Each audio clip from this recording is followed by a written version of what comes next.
Long it lasts. To football we go, and on Tuesday, Commissioner Roger Goodell addressed Deshaun Watson's 6-game suspension and the league's subsequent appeal of it. Goodell was asked why the league is seeking a 1-year suspension for Watson, and this is what he said. Because we've seen the evidence. She was very clear about the evidence. She reinforced the evidence that there was multiple violations here, and they were egregious, and it was predatory behavior.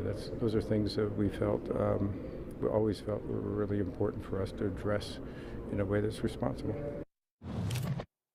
As we await the decision on the appeal, Diana, what more can you tell us? Yeah, Dan, we've known how the commissioner has felt about this situation, but to actually hear him break it down again for us, it definitely has an impact, and it's certainly very powerful coming from him. As we know, the NFL is looking for a year's suspension for Deshaun Watson. So where do we stand now? Deshaun Watson, no matter what happens with this appeal process, will miss 6 games. No matter what is being said out there, there's no possibility for him to actually play in week 1. So he's out. The Browns know this. No Deshaun Watson for the first 6 games.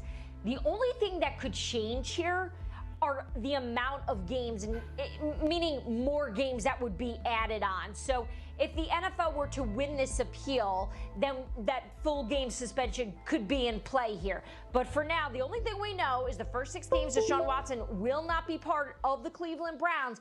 But Dan, there is a possibility he can participate in the preseason games. And the Cleveland Browns have a game on Friday. We just don't know whether or not the Browns have made a decision if they're going to play him.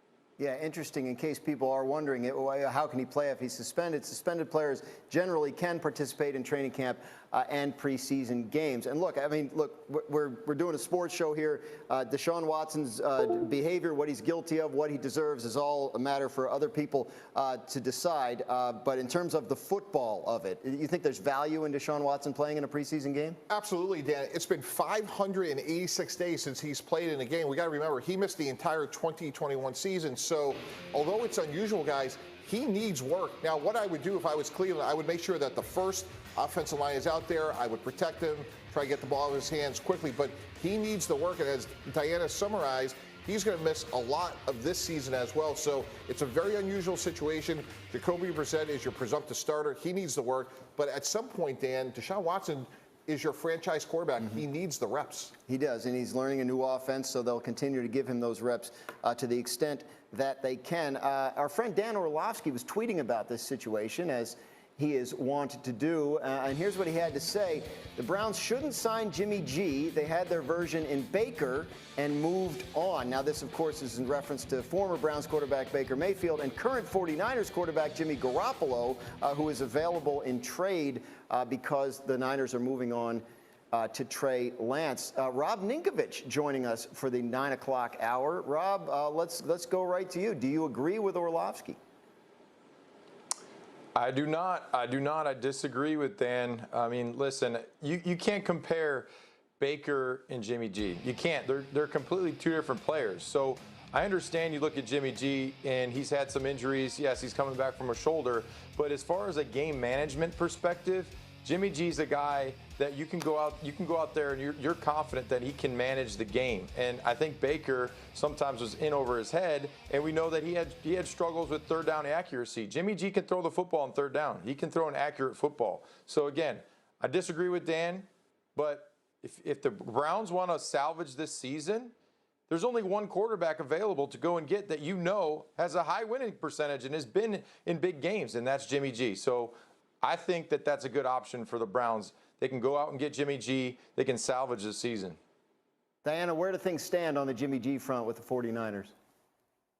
Well, the 49ers are just sitting back and waiting for all the different scenarios to play out here. And it's a bit of a game of chess right now as they look around the league, because you have all the different options that they're waiting for. We have one, unfortunately, you wait for a team to have a major injury with one of their quarterbacks, and then they become desperate, and then all of a sudden they're in on the Jimmy G sweepstakes.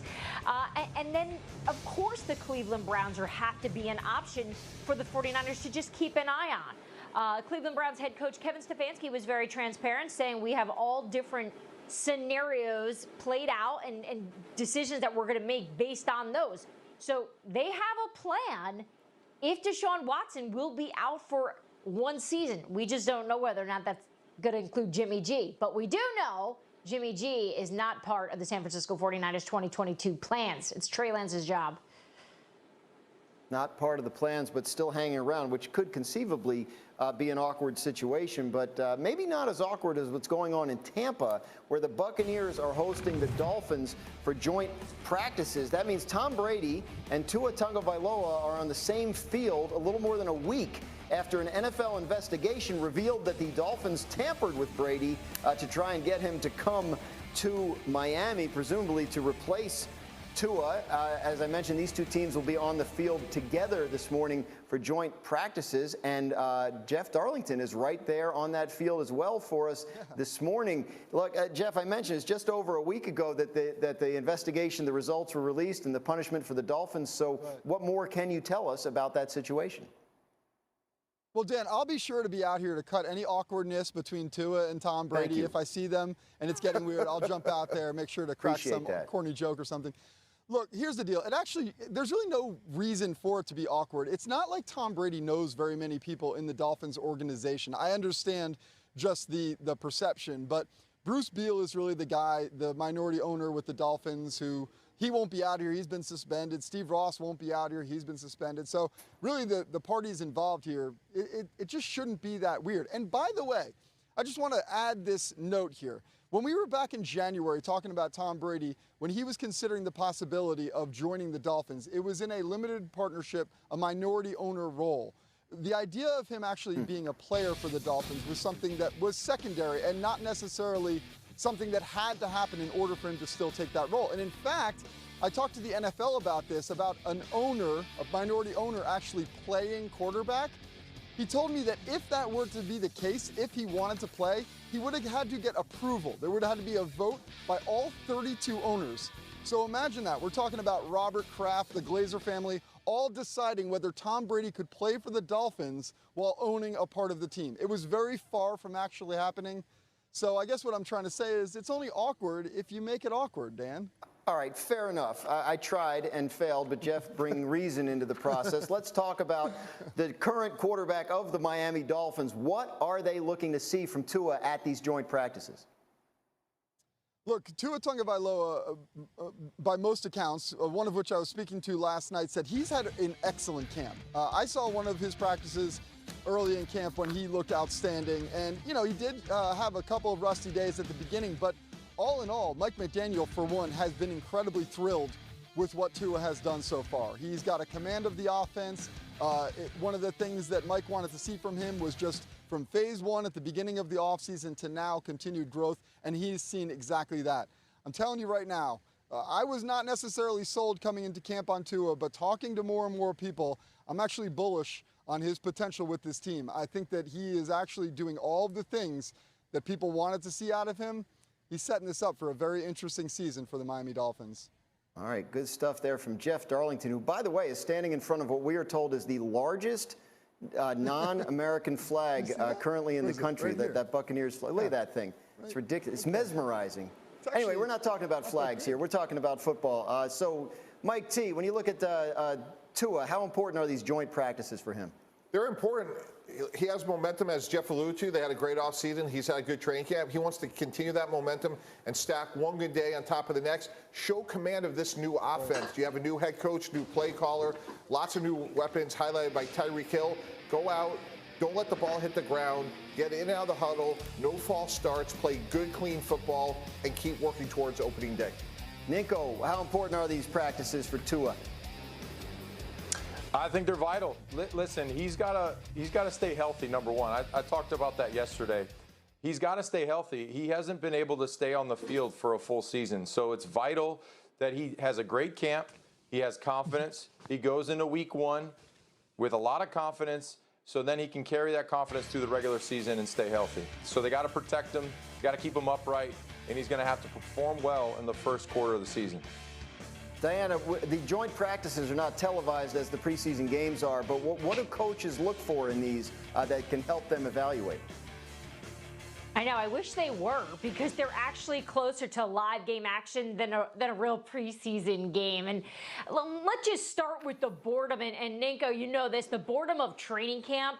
Just to be able to play against different players and a different team immediately gives the entire practice some more juice after a few weeks of just playing against the same people. So that's the first part of this. The second part is what they're actually working on. Both head coaches and the coordinators are meeting before these practices even start to come up with a plan of drills and things that they can do, things that they want to specifically work on, actual situational football. So all of this is so valuable. Forget just for Tua. For really everybody on the field today, this is definitely more valuable than anything you're going to see on TV over the next few weeks. Darlington, give us a final word on the Tua-Tommy show you're about to watch.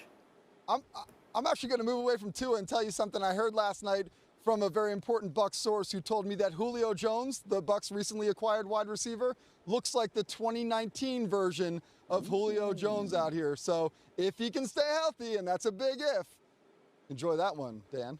How about that, Jeff, helping you out with your fantasy football drafts this month. Full service from Darlington. Thanks, Jeff. We appreciate it. When we come back, we're going to talk about Patrick Mahomes. Patrick the Great showing off his tricks in training camp yesterday. Does he have to be better than ever to get the Chiefs back to the Super Bowl? And speaking of getting back to the Super Bowl, or trying to at least, Aaron Rodgers wants a second ring. What happens if he fails to deliver a title in Green Bay this season? We're talking about it next.